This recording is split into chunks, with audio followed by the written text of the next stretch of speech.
Greetings, future fossils.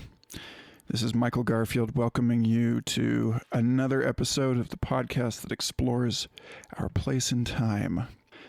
And this week, I'm not entirely certain where we are in time. I've been binging Dark on Netflix, which is possibly the most perfect television show ever written for someone obsessed with time travel and intricate plot machinery.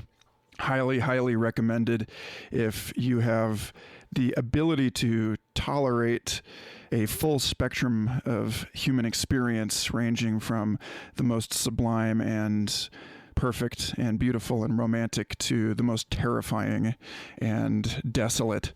But at any rate, I feel like it's a great show to be watching right now, in tandem with Avatar: The Last Airbender, which is the before baby goes to sleep TV show. And I say that because both of these programs are really helping me right now make sense of the light and the shadow that we are navigating collectively as a species, and the way that the lens of history seems on the anthill of human civilization right now, both as a way of increasing the pressure and the challenge that we're living through, but also as a way of bringing things into focus, making it clear to us how our lives intersect with this longer timeline and bigger story and collection of stories. And so it's with that I am very excited to announce that I, in addition to continuing to work for the Santa Fe Institute, am now working also part-time with the Long Now Foundation on community management for their members-only Facebook group. And anyone who's been listening to the show for a while knows that Long Now has been one of the biggest inspirations for Future Fossils and for my writing and speaking and artwork in general. That, it's basically flypaper for a paleontologist, psychonaut. And I am just really, really pleased to see where this goes. And I know that it will bring me into community and into conversation with a lot of really, really interesting people that hopefully I can wrangle a few of them onto the show. Just extraordinary group of folks I'm working with there. And so, yeah, that's kind of a roundabout way of saying that my plan for this podcast in the months to come is to spend less time editing and more time publishing, to spend more time actually having interesting conversations that I want to share and less time editing the ums and uhs out of them. Because as an ephemeral record of this time, I've been long ambivalent about the process of cleaning up these recordings. Part of me, just has that obsessive compulsive need to tidy everything up, but also, the most interesting stuff for most archaeologists is the trash.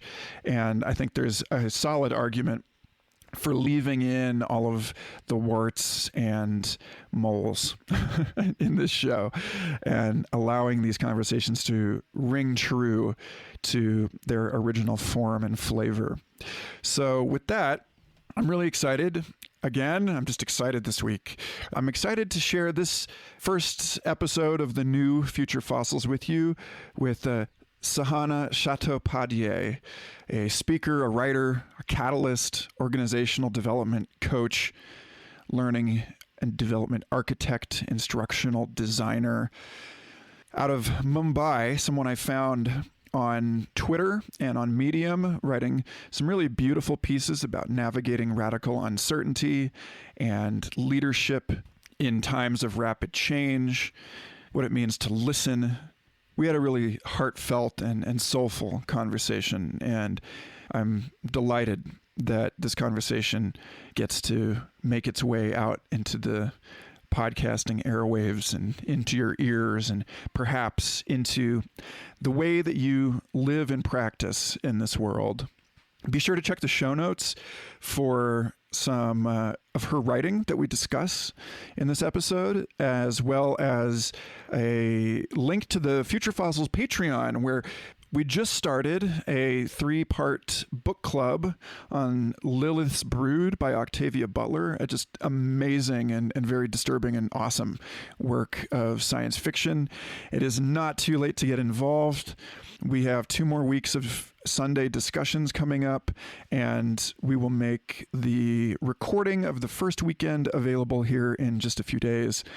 So now is the moment where I get to thank all of the amazing new people that have just signed up to be patrons: Jonathan Bells, Cody Lotus Light, Zori Mira, Leslie Bumstead, Taryn Rosenthal, John Morrow, Kai Judson, and raised pledges by Rasmus Hakidal and Zach Mosher.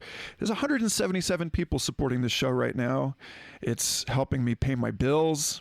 I'm deeply appreciative for everyone and for the growing community and really active conversations that have been going on in the Future Fossils Discord server. So if you'd like to participate in the Discord, that's a public, open thing. You don't need to be a Patreon supporter to participate in that. Just drop me a line, futurefossilspodcast@gmail or at Michael Garfield on Twitter or Instagram, and I will gladly send you an invite link. We still have the Facebook group, but it's not quite as busy as the Discord server is. So anyway, I really appreciate all y'all tuning in to listen to this remarkable conversation with this remarkable person. I have recordings scheduled every Sunday for the next 2 months, and I'm doing my damnedest to get Future Fossils back onto a weekly publication schedule. So hit that subscribe button. Leave a review on Apple Podcasts if the spirit moves you to do so. It's extremely helpful in terms of getting awesome new people into our community. Be well, stay safe, and we have an awesome episode coming up next week with Tada Hazumi and Dare Sohei and guest host Naomi Most about cultural somatics, inherited trauma, dance, improvisation, and how to move through challenging times such as these. But for now, please welcome Sahana Chattopadhyay.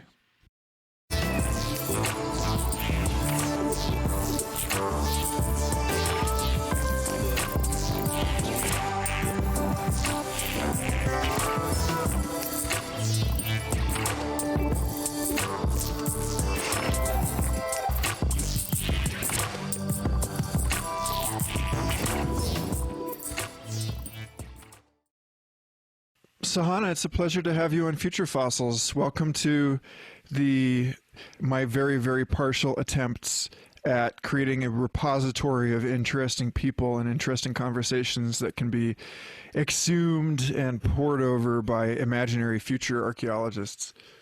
Thank you. Thank you, Michael, for inviting me, for the space, for this time that we have to co-create. I'm sure what will be a very interesting conversation. And I've been listening to some of the podcasts, and you've got some of my favorite people there, like Nora Bateson. And so I love what you're doing. And I think those conversations are becoming immensely important in the context of the future that is emerging, that is emergent, and that we are all co-creators of, along with this, very, very living and beautiful universe. So yes, thank you. I would like to start by just introducing you to people, if you don't mind talking a little bit about yourself and how you came to do the organizational work and the writing that is how I found you, that way that you're presenting yourself to the world. Thank you.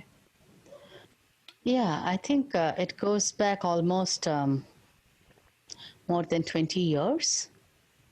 I've worked in the corporate for a very long time, almost 18 Yeah. I learned a lot. I traveled the world. I loved what I was doing. I was in the organization development, learning and development, people capability building space. So that was really my niche. That still is my niche, and I'll explain how. What eventually started happening, I think, especially in the last 7, 8 years, is I would say I started kind of feeling that I'm leading parallel lives, one in the corporate world where I'm playing a role, where I have a role with certain responsibilities and certain, obviously, outcomes expected of me, being in a fairly, I mean, given that corporates are hierarchical, given, the so-called senior role. And what started happening was two things. I started reading stuff that was very different from my usual, the gamut of reading that I'd been doing before that. So not the corporate business stuff, in the so-called corporate business stuff, but very different kinds of things. So I started started reading up on spiral dynamics, integral framework. Then happened Otto Scharmer, the whole MIT School of Thinking, the Peter Senger's work. 2015 came with Theory U. 2014-15 came with Reinventing Organizations by Frederick Laloux. Then as I started sort of, imbibing those, reading, rereading, thinking, reflecting, I think it was a part intellectual and a part spiritual journey for me. The last, I would say, almost a decade, especially picking up around 2014-15. And when I say spiritual, I'm highly and heavily influenced by the work of Thich Nhat Hanh, Parker Palmer, and then of course came Joanna Macy and the whole thinking of the Great Turning and the whole ecological space. And as I read those, what was happening in the world around me, the collapse of the ecosystem, the increasing and the faster pace of disaster, if you will. It was like the disasters were happening one after the other at an increasingly faster pace. So whether it was the rainforests in the Amazon or the bushfires in the Australia or the floods or the earthquakes, and all combined, and then, the various voices, and all combined, and this whole space of the choices we had made, which have brought us here, the choices that have collectively we have created results that no one really wants. Yet it's almost like the whole system, the structures, the narratives have taken over, and we have created a Frankenstein of a world, of a planet that none of us want to live in, at least unless you are psychopathic or sociopaths, right? And only a sociopath or a psychopath will, feel great or good about the planet we inhabit right now, or the state of the planet. And the increasing level of inequality, the absolute, it's like the 26 individuals in the world own more wealth than 50% of the planet, of the population. So all of those started sort of, going on in me, and I couldn't get rid of these thoughts. And the more I saw this, the more I imbibed this, the more I deep dived into, frameworks like Theory U and the integral framework and the Teal organization and what it means, the less connected I felt to the world I inhabited, the corporate world. So for quite a few reasons. One, it was almost like everyone is striving for predictability in an unpredictable world. Mm-hmm. There is this absolute fear of uncertainty. And there's this constant, pressure to plan, forecast, which you can't do in a complex world. I mean, so for me, the term VUCA it has lingered on because I've worked mostly in the technology space in IT companies, large IT companies. Talk a little bit about. I mean, just define VUCA for people, because I don't assume sure. everyone knows that. Sure. So this VUCA has been around for more than a couple of decades. Much more than that, much longer. However, in the last decade, it picked up and everyone started talking about the VUCA world: volatile, uncertain, complex, and ambiguous. And especially so if you happened to be in technology companies, IT companies, which I was. So this was bandied around mostly in the context of technology being invented, whether it was AI or robotics or 3D printing and machine learning or whatever, the super uber space of technology, and how that would one day replace human beings, and how we are in the midst of a VUCA world, which is volatile, uncertain, complex, and ambiguous, and hence human beings need to either become like robots or robots would replace them. And so that whole context of VUCA in the context of technology has been around for a long time. But what I increasingly started feeling is that while people spoke about VUCA, no one really understood what it entailed. So it was more like they were talking about, oh, new technology is coming, so you better pick up new skills or you'll be out of a job. Or new technology is coming and we don't need 200 people, we can make do with 20. And, those kinds of uncertainties. But no one really understood what VUCA meant till COVID hit us, which really plunged us into an absolutely volatile, uncertain, complex, and ambiguous world, and made us feel that complexity and ambiguity through and through. But so my corporate journey, I kind of, I left the corporate world in 2016, primarily for 2-3 key reasons that I was saying earlier, which is the striving for a predictability in an unpredictable world, and this refusal to really step into that uncertainty that corporates have. Then this whole very fixed notion of hierarchy. In a networked world, you cannot have a fixed notion of hierarchy. I mean, that's my feeling. There's something called fluid hierarchy, which I believe in, where you take on role-based hierarchy, not like a pyramid, but more about related to fluid leadership or related to your sovereignty, agency in that particular context. But corporates don't function in that fluid manner. Corporates are fairly, at least most of them, if not all, are fairly rigid, hierarchical, still extremely focused on profit, shareholder profit, and the predictability of it all, or trying to grasp predictability. And so all of that sort of, I wouldn't say disillusioned me. I knew what corporates are like. I just felt like a misfit. I didn't fit in any longer. I felt like an alien. And so I chose to walk away and not sort of, not play a role that I could not align with any longer. So when I walked away and dived deeper into what I was doing, which is, which you see in my writing now. Mm-hmm. My earlier writings of 7-8 years ago were very different. But so the more I thought and reflected and wrote, I think 2-3 things started coming up for me.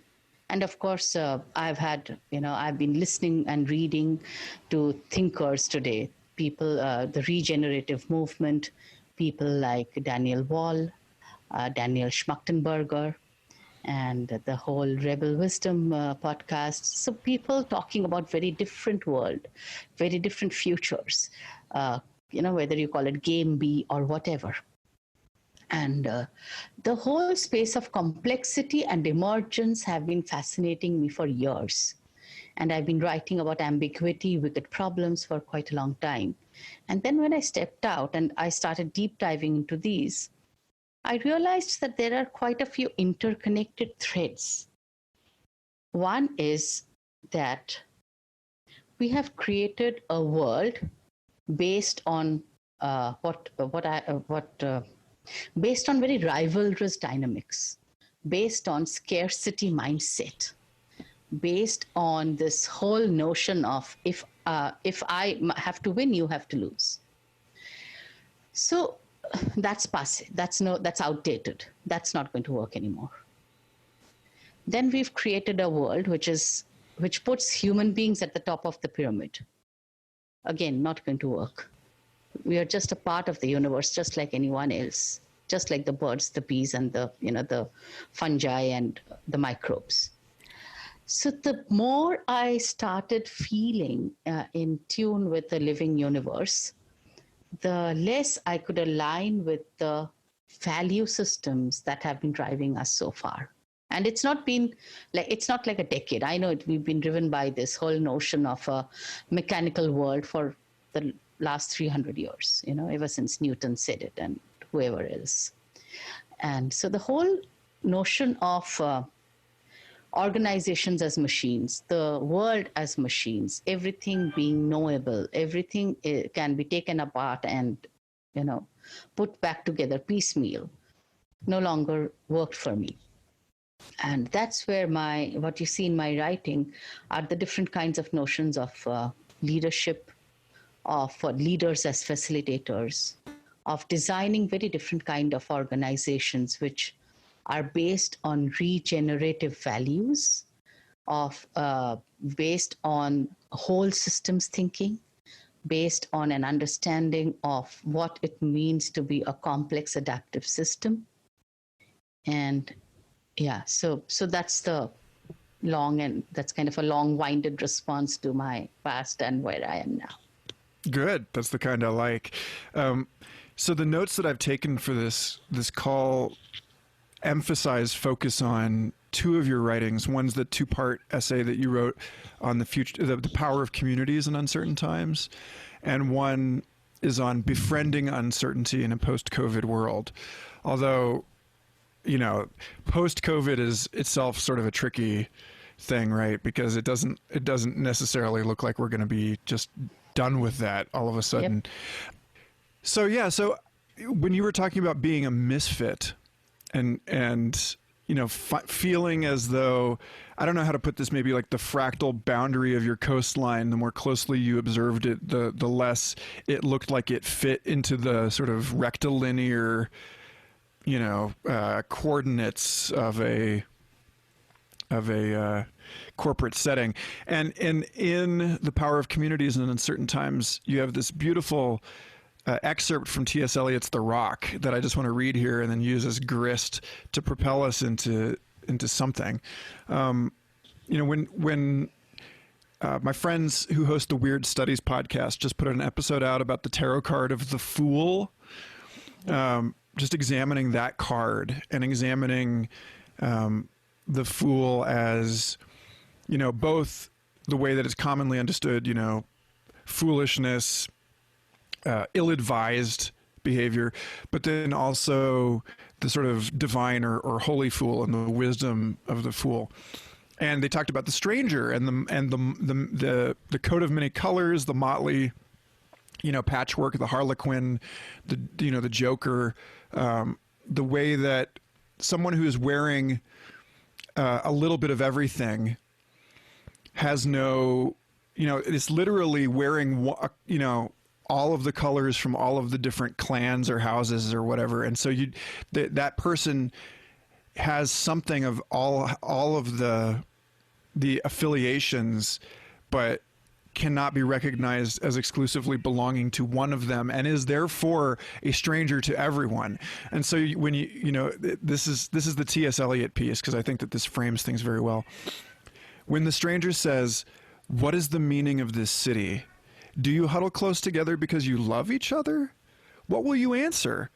"We all dwell together to make money from each other," or "This is a community"? Oh, my soul. Be prepared for the coming of the stranger. Be prepared for him who knows how to ask questions.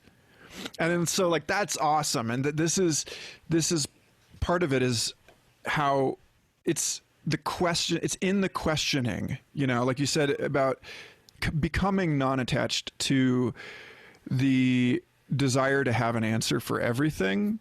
And when things are VUCA, or, in military terminology, I think they would describe it as FUBAR.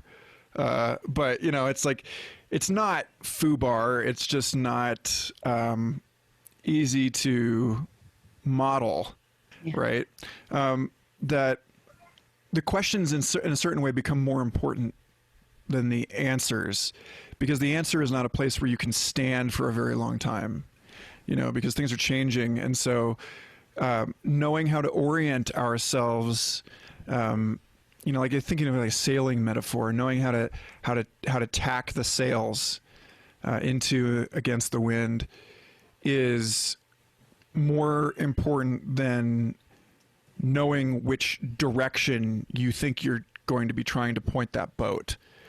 So I don't know. I just that seems like a fine place to sort of open and detail this discussion. And you've said many beautiful things that I'll link people to in the show notes in the writing that you've done on this. But let's. I don't know, what is that? What does this inspire in you now?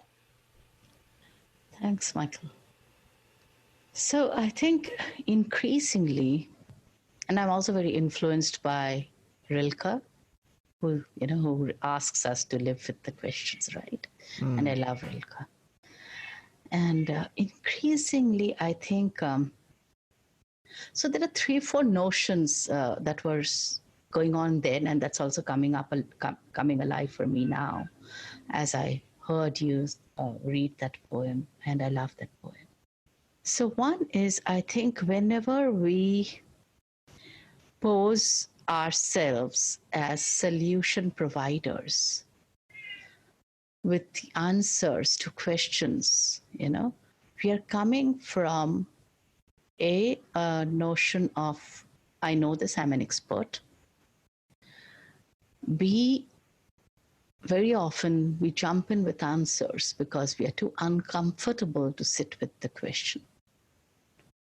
Questions without answers leave us in that liminal space of uncertainty that most of us find, or rather most of us are not comfortable with. So we rack our brains for a solution, for an action, for an answer. The third point is related to this is, I think we come up with answers, or rather we want to, because it makes us feel safe. It makes us feel, oh, we know this. We know we are in known realm. We are not hanging in some twilight zone, in a liminal space of, uncertainty and ambiguity. We know this. What happens when we try to give answers is we are most often drawing from past knowledge in some form or the other and framing it in a way that answers that question that is, occupying that space. However, if we choose to dwell just in the question, or we choose to live with the question and welcome questions, I've often seen that just holding space for that question or questions, opens us to probabilities, possibilities that did not exist before. So I would almost say that if we can collectively hold space for questions, we are collectively creating space for emergence.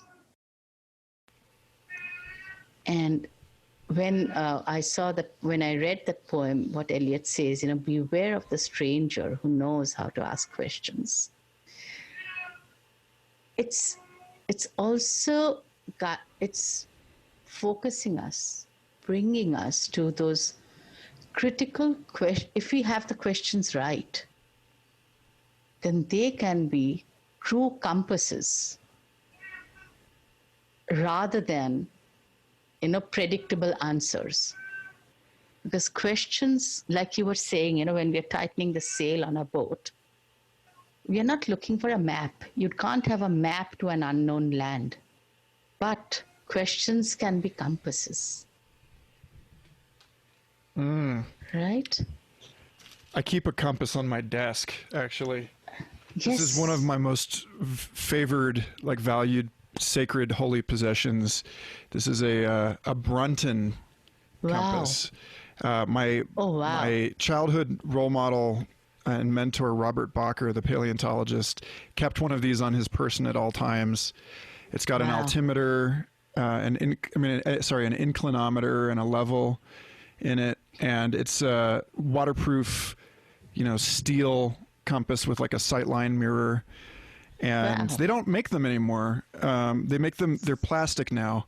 Yeah. But this is I feel very strongly about that, everything you just said. Yeah, because for me, a compass is a metaphor.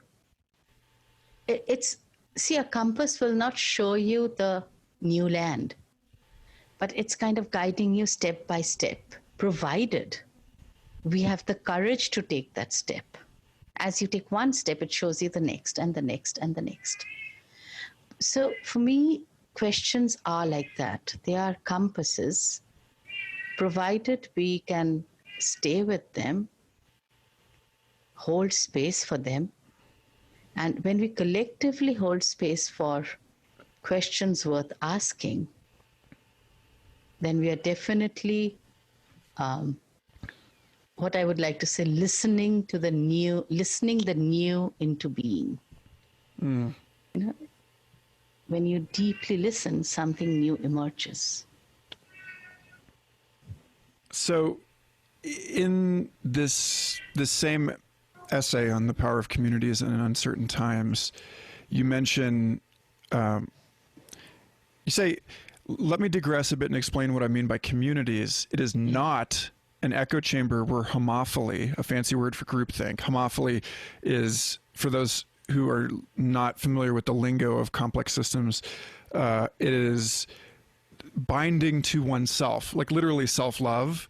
But it just means that as the interactive artist Nikki Case has made an awesome example of on their website, you can play this example of the Schelling segregation model, which is where you realize that even just a sort of slight preference for communicating with people like you who think the way that you do leads to segregated neighborhoods, and that you have to actively go out of your way and express heterophily, the love of otherness, the love of the stranger, in order to create a properly mixed heterogeneous conversation. And so you say communities come into being when diverse individuals come together in service of a purpose larger than themselves, a purpose that feels aligned with their own calling and invites all on a co-creative journey that moves them toward that purpose. So my cousin Samantha used to work for an ad agency that was contracted to the BMW Group in Berlin.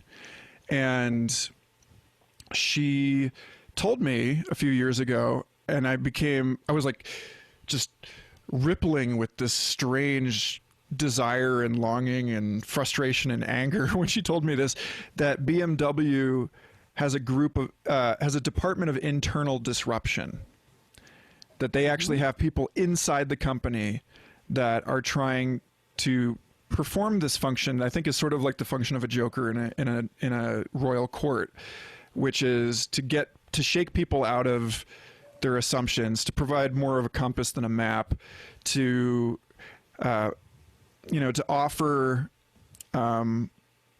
uncomfortable insights. And I was like, well, where is that? Why isn't that a part of every company? Like, why can't I just apply for that job somewhere? Because I feel more identified with that job description than I do with like any particular community I've tried to get involved with.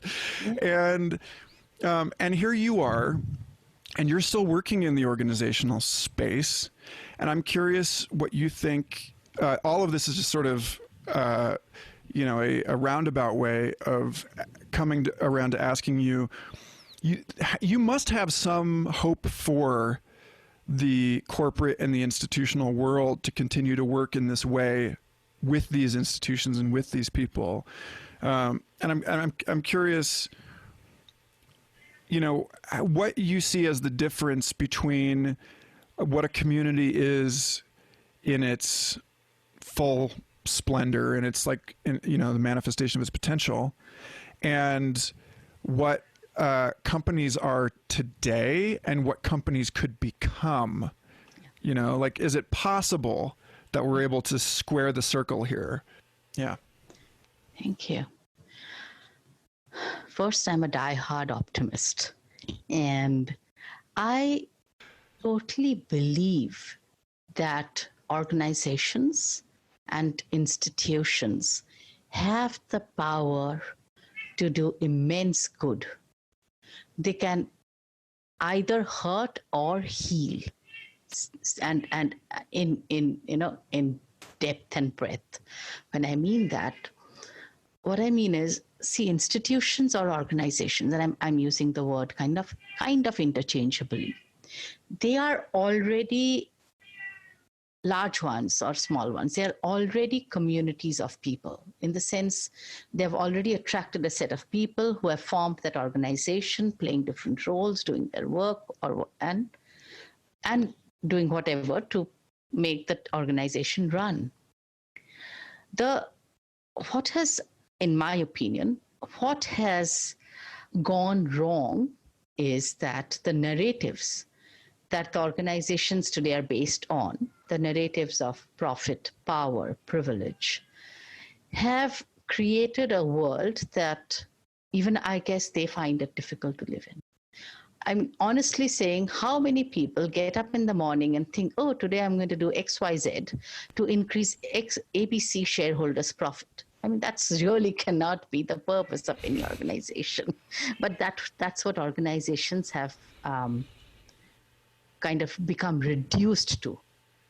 That, and I feel that they have become reduced to this because of the narratives, underlying structures, stories, and systems that run those organizations, in the sense that have been created over generations, over decades, and have finally reached a stage where they are no longer working. Those narratives and structures are outdated, obsolete, and dying.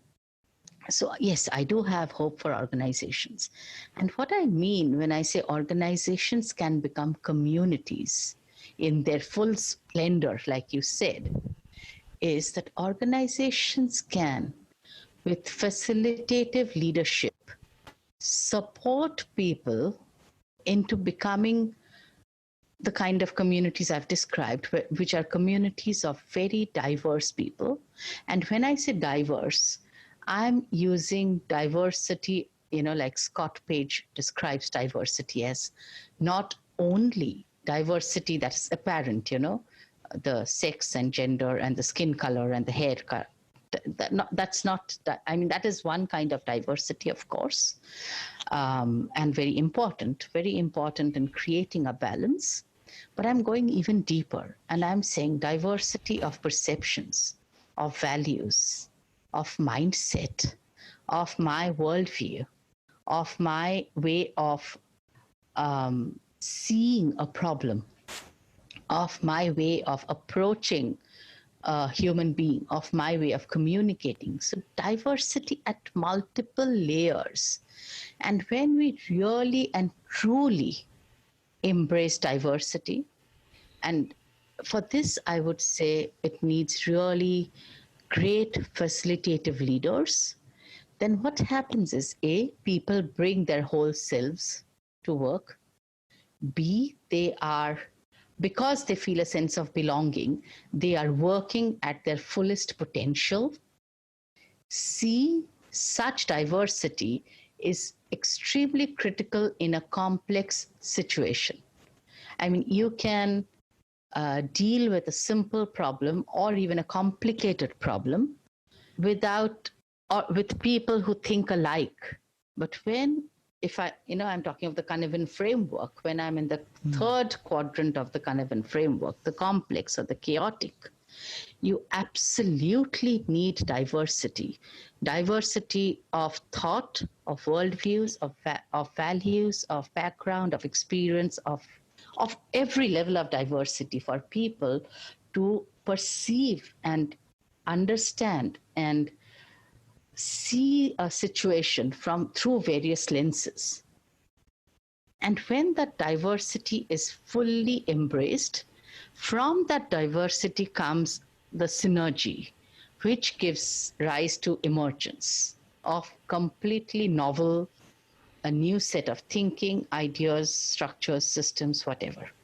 And that's what I meant when I said that organizations they have it in their power to facilitate such kinds of communities so that they become more resilient and anti-fragile, because diverse communities will constantly give rise to new thoughts and ideas. B, they become not only thrivable and regenerative, but they become a place or platform. So organizations can become platforms for people to bring in their fullest potential. But having said this, and I completely believe that organizations can do it if they hold this purpose and intention with and honor it, really, really mean it and honor it. But it requires, I would say, a very different kind of leadership from what we see today. And I think we are facing a leadership crisis globally in every sphere, at every level. So you need very different kinds of leadership to facilitate such communities. So that's actually the next question I wanted to ask you, was to unpack and explain what we like an unboxing video or a teardown or something. Maybe that's not the best example, because a teardown is sort of counter to the principles of emergence, very kind of reductionist. But at any rate, I want to hear you speak a little bit to the qualities of facilitative leadership and to what you see as the reasons for the leadership crisis that we're in right now, other than obviously that I think like there's the obvious piece, which is that a lot of the styles of leadership that are being practiced in the world right now came in less turbulent and more stable times. They're adapted for a slower world.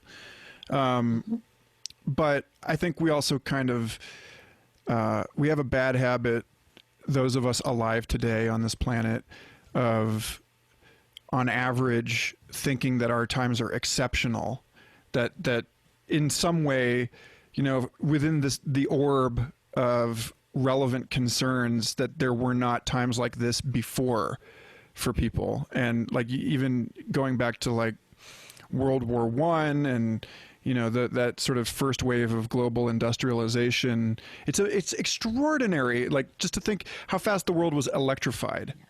Yeah. And so these are not totally unprecedented, but that's maybe a tangent.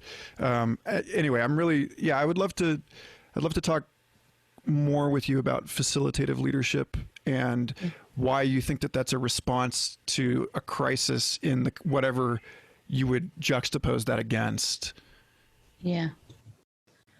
So I think, so my observation, my life experience in corporates and outside of it, and and my reading, and so all of that combined have brought me to this place where I kind of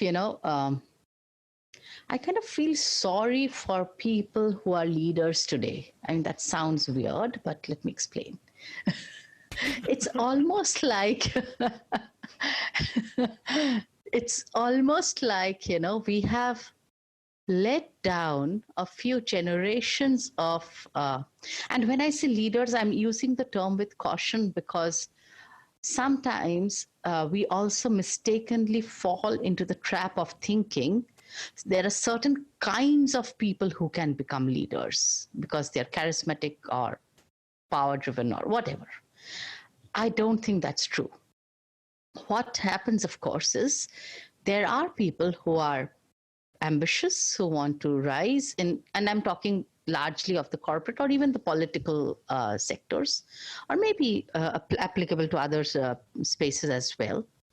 But I think the leadership models that came up post the Second World War have let down generations of leaders because they glorified this they glorified this competitive, aggressive, hyper masculine, almost arrogant and cruel, and this macho image of leadership that people who went through that, whatever, the MBAs and leadership training and executive leadership courses and whatever people go through, kind of fell into the trap of believing this is what leaders have to be like. And I'm calling it a trap because I think better, I think highly of men. I don't think men, and I'm using the word men with caution because, the kind of, the paradigms of hyper masculine leadership have affected not only men but also women who felt they had to be like that to be seen as powerful and as leaders and as strategic and as, win it all or the winner takes it all. Or if you look at the phrases also, they are kind of, they make me go, what were we even thinking about? And what does it even mean when, so, this whole rivalrous dynamics at play, the scarcity dynamics that created this whole leadership paradigm where people who became leaders or who wanted to become leaders or who were at the top of the game or at the top of the pyramid or wherever they were, felt they had to be like that. And so they became like that. And if you feel at 25 you have to be like that, by 55 you've become like that. And they spawned generations of younger leaders whom they mentored and coached into becoming like that. So all the values that did not fall in those paradigms, absolutely human values. I mean, I do not like to use the binary of feminine or masculine. That's again a binary. And I'm saying human values, just general human values of curiosity, compassion, courage, creativity, communication, collaboration, cooperation, just fell by the wayside. It's not like, these were human values. And then, of course, what happened was we had these generations of leaders creating huge mega organizations and multinational companies leading the way they did. So that kind of propagated and spawned more leaders like that. So when I say and that's not going to take us, so that worked for a while. That worked in, like you said, a slower world, a more stable world, and a world that was focused on building. So after World War II, there was so much of destruction. I mean, there were engineers building roads and bridges and, technology. And so the world that was focused on building and kind of had a mechanical focus, treating the universe as a machine, worked with that kind of leadership. But that model is now outdated and obsolete. And we are increasingly in the space where we are realizing that the universe is not a machine. Neither is it a bag full of resources for us to grab and use. Nor is it going to be very kind to us if we are exploitative and extractive all the time. It will give, and it has given for some time, right? And now it's no longer willing to give. we had better learn to cooperate and collaborate with the universe and with each other. And that requires a whole new, I would say, of way of looking at leadership, of way of looking at organizations, and leaders who are best suited for these times of uncertainty and ambiguity are those that will not have their egos dented because they don't have an answer. If my life, if my identity as a leader depends on me being the solution provider and the director of all actions, then this time of uncertainty is either going to make me hunker down and do everything that I shouldn't do, or it's going to make me lash out at anyone and everyone who questions my style. So we need leaders who can step back from their ego, move into an, like Otto Scharmer says, from ecosystems thinking to ecosystems thinking, really stay fully and wholly present, not with their ego, but with their true selves, have invested time in inner work and self-awareness, can stay with uncertainty and ambiguity, can actually welcome uncertainty and hold that space for potentials, for the latent potential. And I think of such leaders as almost like imaginal cells of the future. Maybe it's asking a lot, and it's not going to come from people who have gone through their rigorous MBAs and executive leadership programs, learning how to be forceful and aggressive or competitive. It's going to come from people who have learned how to hold space for others to show up, who have learned how to come from a place of trust and intention rather than power and force. And it requires a whole new way of looking at leadership, not as answer providers, but as, I would say, the stranger who's asking the question. So we're talking about making the fool the king here. Kind sort of. Yeah. Kind of. Which is, what is it? I don't know if you ever saw, I grew up watching this bizarre cartoon called The Tick, which was like a satire of superhero stories. No, I haven't seen that. I was sort of like a child's version of Alan Moore's The Watchmen, where it's like the city is just teeming with superheroes and they're all stepping on each other's feet.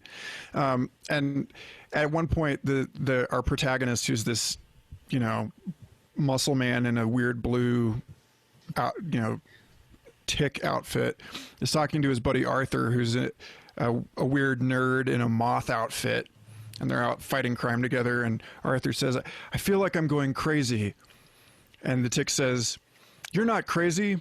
You're going sane in a crazy world." And so that's what I grew up with. And I think about it, and I think there is an inversion that's happening here, yes, like you just described, that makes, when I was talking about this with David Krakauer, who is probably the best example I have of what you're talking about at the Santa Fe Institute, of someone who is very radical and very committed to the what he calls like the kill your parents potential of science, to just constantly overturn itself, and very iconoclastic, and yet in this very elite situation of having to act as the charismatic figure at the helm of an institution that is frankly very preoccupied with prestige and image and holding its own against other or amidst other institutions that are operating on 10 or 100 times its budget. And I every day I go to work, I think about how odd it is, our situation, like how atypical it is, and whether it would be possible to actually see something like this at scale. You know, especially part of it is that SFI is so small, you know, and it's like, it's hard to imagine a leader like that at Coca-Cola or like, you know, I mean, even, you know, people could point to like, I don't know, Elon Musk or whatever, but even that is like, that's not really what, I don't think what we're talking about here. Yeah. So you make this distinction in your work that I really like, and I think speaks to this and would be interesting to explore. And it's not just about leaders in a position of leadership, right? Because like you said, this is fluid, and the whole thing is that, you know, you may find yourself in a position of leadership simply because things have been shaken up and that's where you landed. So you make this distinction between power over, power with, and power to. And I feel like this gets us into a place where we can start exploring what it is to be this kind of facilitative leader, in a way that is not simply about listening and holding space for other people, that is a little bit more kind of in that kind of active, proactive, assertive kind of way that we're used to thinking about leadership, but is sort of more about maybe stewardship or nourishment, cultivation.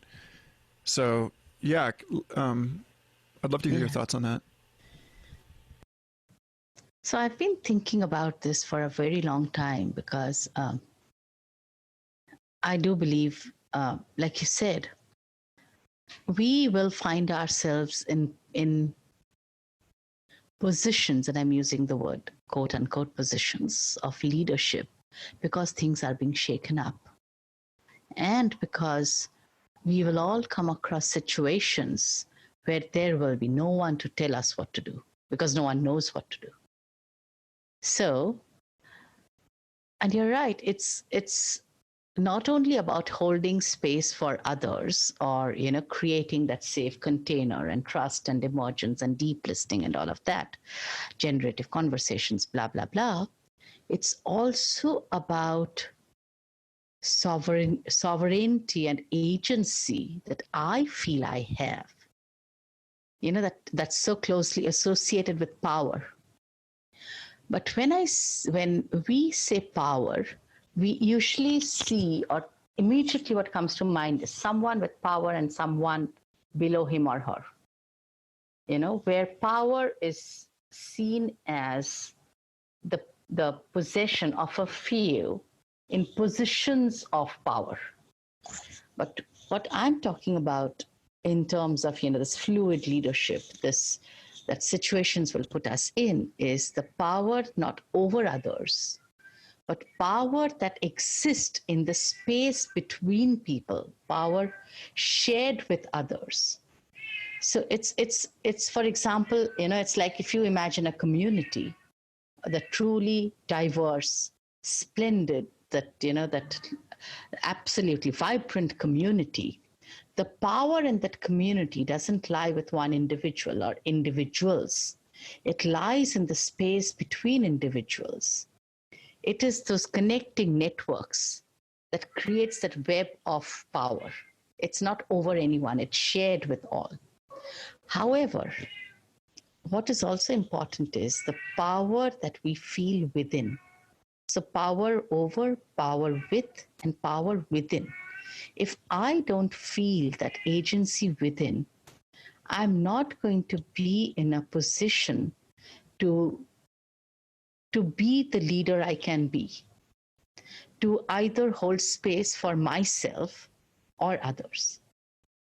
And in this situation of, you know, complex, dynamic complexity and dynamic fluidity, which is constantly flowing, I believe that power becomes, let me rephrase that.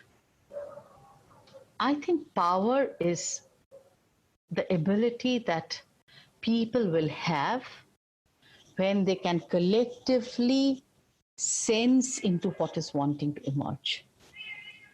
It is not so much as power by itself, but the collective intention that facilitative leaders can hold with others and sense into what is wanting to emerge and step into the emerging future, or co-create that emerging future.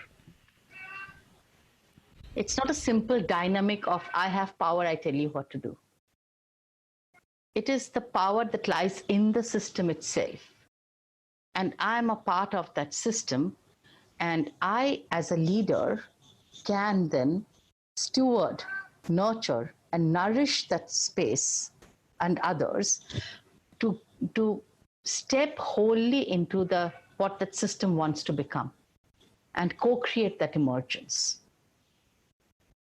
Does that make sense? Yeah. So, one of the things that I feel like I'm banging my head against all the time in my considerations of these things is, like you said earlier, it's not like people go to work and they say, most of them do not say, I'm going to help this company meet the bottom line. That's most of us are not thinking, all right, today I'm going to use 30 times more energy than you would expect for a mammal of my size. And yet we do, it's like there's the kind of terrifying thing about how streaming Netflix 2 hours a night is like the same amount of electricity as running your television running your refrigerator for an entire year. And, and so like all of these second order and nth order consequences of our lives are abstract. They're hidden from us because we're actually so much more in sort of the mathematical sense than we are aware of, because so much of the processes that support us are spread all over the planet and so on. So, our participation in these systems is not totally conscious, and our choices are constrained by where we find ourselves in those systems.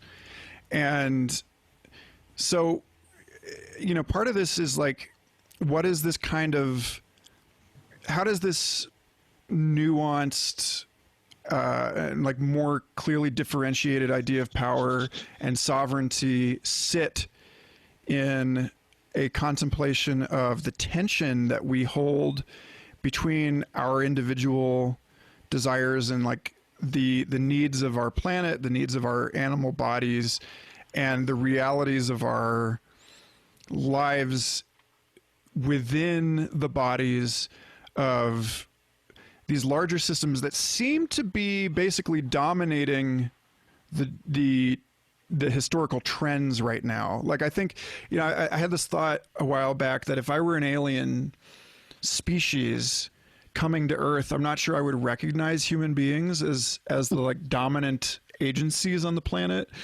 I would maybe the smallest unit that I feel like I could have a conversation with would be a symphony orchestra, and then, but they're not like great at having conversations. They're just going to say what they're going to say. They're not great at listening and then responding. And frankly, neither really are corporations, or at least or governments at the time scale that we need them to right now. And so, I mean, that, to the extent that this show has always been about exploring time, it seems like there is this gap between like what a red blood cell in my vein wants right now and what I want.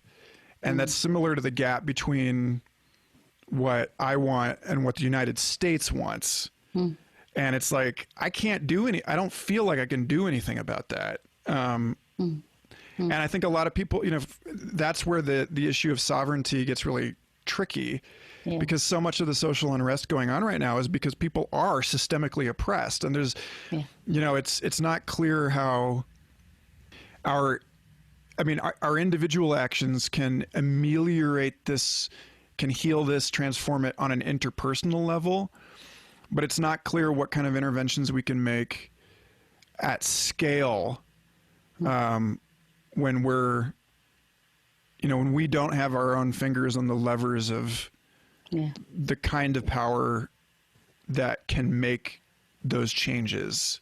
Yeah. I don't know. What are your thoughts on all of this? Yeah. I think this is the dilemma we are all in. And I often feel that I'm writing articles that maybe a handful of people have started reading, but then so what? What difference does it really make if I don't write? Nothing. I mean, no one will even notice I haven't written. But to take a couple of threads that you've mentioned forward, one is power, the other is sovereignty, the third is our power to effect real change as individuals. I believe that as individuals, while it is important that we do our own, healing, because what is inside gets reflected outside if I don't do it. But there has to be a collective shift in consciousness. There has to be a systemic shift of values. The values that we have, ridden upon for so long are not working anymore. And so all of these are very, very systems issues, are at a very, I wouldn't even call them systems. They're like at a mega systems level, interlinked systems and systems and systems, complex, and not going to happen in the next 10 years, not in a decade. However, going back to power and sovereignty, I think that when we talk about power, so even if you look at the people, so-called, and this is my understanding, at the top of the game, or the top of the ladder, or whatever they're top of, the 26 richest individuals on this planet, they are, and this is my feeling, strong feeling, they are not driven by what is coming from within them. They are driven by the external parameters driving them, which is gain more wealth, gain more power, do this and do that. They have lost themselves to themselves. And ultimately, what I feel that they have, is that power has become equal to profit and privilege and, political know-how and whatever else, okay? But that's not true power. True power, when I relate it to sovereignty, comes from a space of my inner alignment with my core values and what I'm able to do with myself as an agent of, I'm not saying I'll effect change, but myself as an agent of designing my life with my own potential. All of us are unique, non-fungibly unique. And we have gifts that, I express a particular point in a way, and you express that same point in a very different manner. So when we bring our own unique core power together, it's not going to happen as individuals. And no one individual can be pitted against a system and hope to win. Having said that, those systems are also man-made, or rather human-made. And no one gifted those to us. They are not universal truths handed down from somewhere. We created them over decades, over centuries, through our choices, through our choices like the GDP being the measure of a country's growth. Who said it? I have no clue. He must have, I don't even know who said it. And why have we taken that as gospel truth? So basically, we have ceded power to a set of frameworks and structures and systems and stories that have been running the show, created by a handful of individuals, maybe 200 years back or 100 years back or 300 years back. So whether it was, Newton, or whether it was John Locke, or whether it was Adam Smith, or whoever else. And we've ceded power to those, whatever they said 300 years ago, which may have been true for them, but doesn't have to be true for us now. So basically, we are following a set of obsolete structures, and those who are using the structures to their benefit think they're powerful. You spoke in your piece on befriending uncertainty in a post-COVID world. You say this here, I like this quote. Our privilege is no longer our refuge. Our privilege now bestows on us a grave responsibility to reclaim our humanity and all it entails: compassion, care, empathy, connection, justice, equality, and dignity for all. I do think, I remember the historian William Irwin Thompson, in a lecture that he gave for the Lindisfarne tapes on the book of Exodus and revolution, and looking at sort of a cross-cultural analysis of revolution through history. And he said Moses was able to lead the exodus of the Jews from Egypt precisely because I guess you could say, like, the middle class, like he was a poor child brought up in royalty.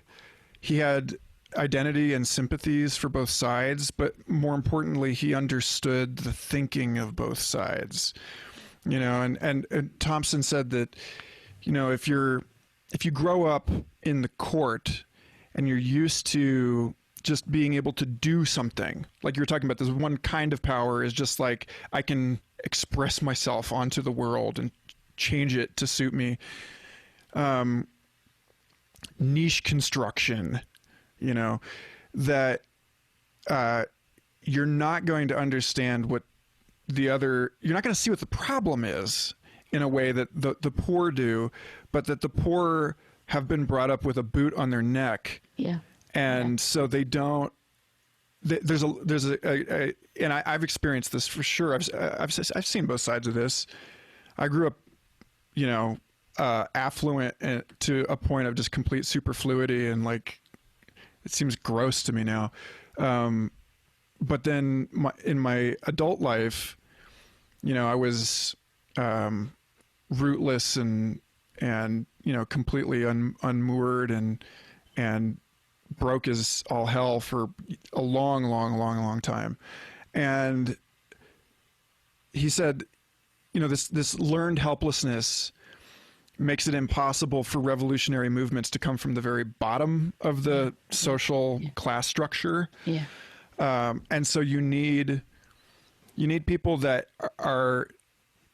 recognize there's a problem and want to upset things and want to change things, and then, but also are not just completely discouraged and demoralized and convinced, because it's in the interests of people who want things to remain the same, that nothing can change. Yeah. And yet also we're at a point now where at least in the United States, and I think for much of the world, the drive to optimize ourselves according to these inherited standards has hollowed out the middle class from which a revolution might emerge. Yeah. That it's getting harder to see. I don't know. So that's just sort of where I am with it, which is like, when we talk about this sort of new definition of privilege, which I guess if you're talking about like power, is not just a privilege that you have over someone else, but it's a privilege that you have with other people and a privilege that you have to do something. Yeah. How are you guiding people into enacting that privilege now in your work, and like what are your reflections on your privilege and how you're working with this in your own life? Wow, that's a great question. So I'll touch upon a few things that you mentioned that so you said it's the those who have been systematically oppressed don't have, or either have had their access taken away, access to education, access to good health care, access to nutrition, access to platforms that where they can express themselves. So, and I'm also talking of the context of India. For example, I take my smartphone for granted, right? With all my access and my privilege. Not many in India can. So that's another form of systemic oppression. For example, today, all the schools across India are closed because of COVID.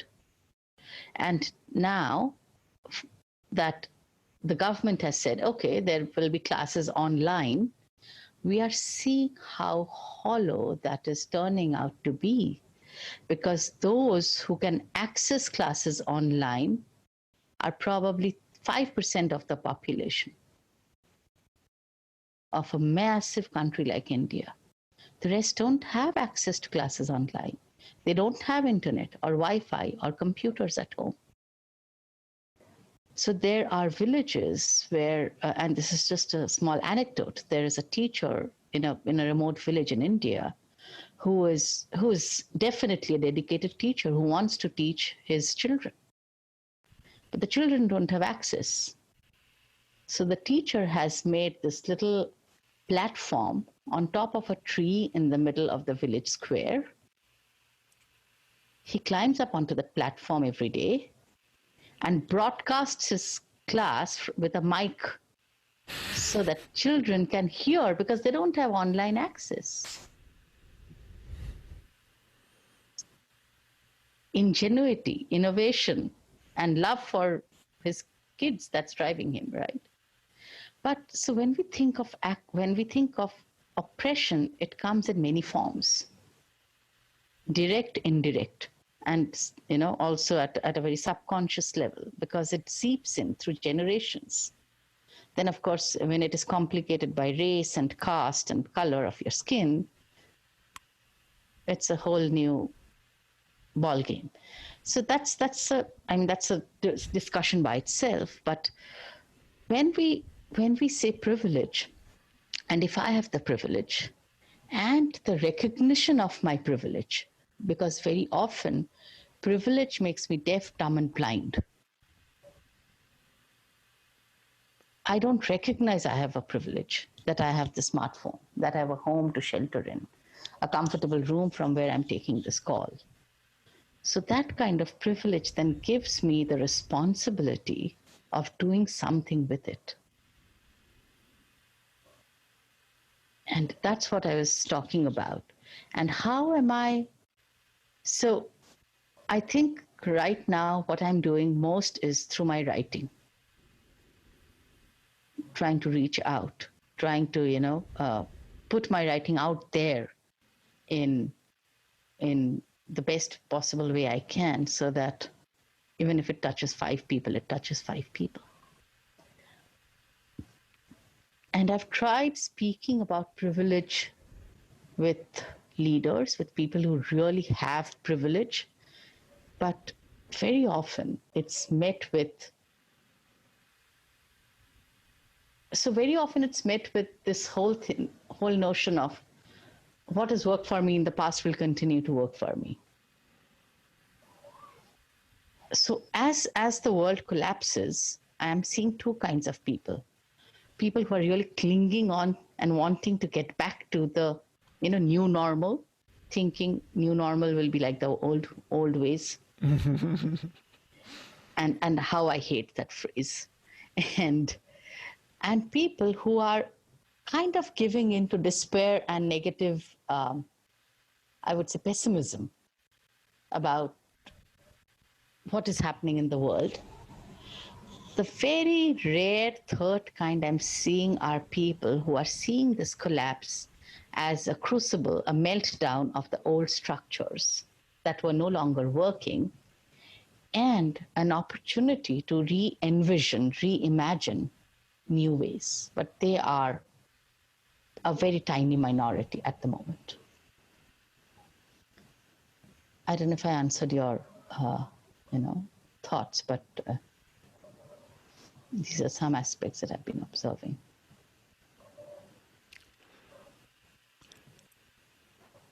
Well, Sahana, I like to give everyone on this show an invitation to, I don't know, speculate or listen into this question, which is, if the future is in some sense already happening, if you're living in light of the ancestorship that you possess, the role, however minor or major, you play in the historical unfolding, and you were kind of in a living conversation with the people who might hear this who are as yet unborn, what would you want to say to them, and what would you want to know from them? Like, what questions would you have, and what, time capsule piece of guidance would you try to provide? I think the time capsule that I would really love to leave behind is about choice. And I'm imagining, teens are just preteens, and when they start making independent choices.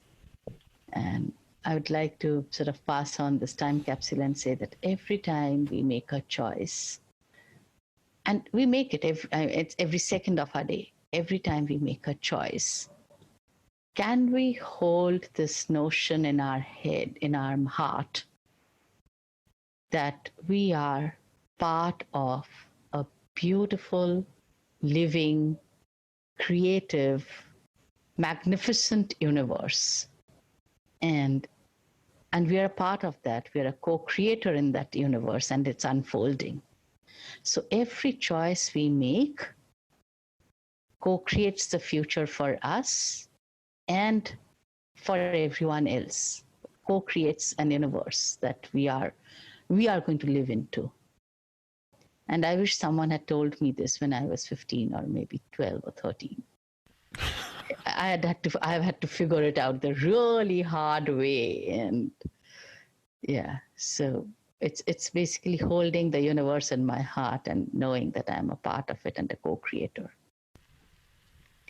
And I think what I would like to learn from them is, what did they see and feel about the universe that they were born into?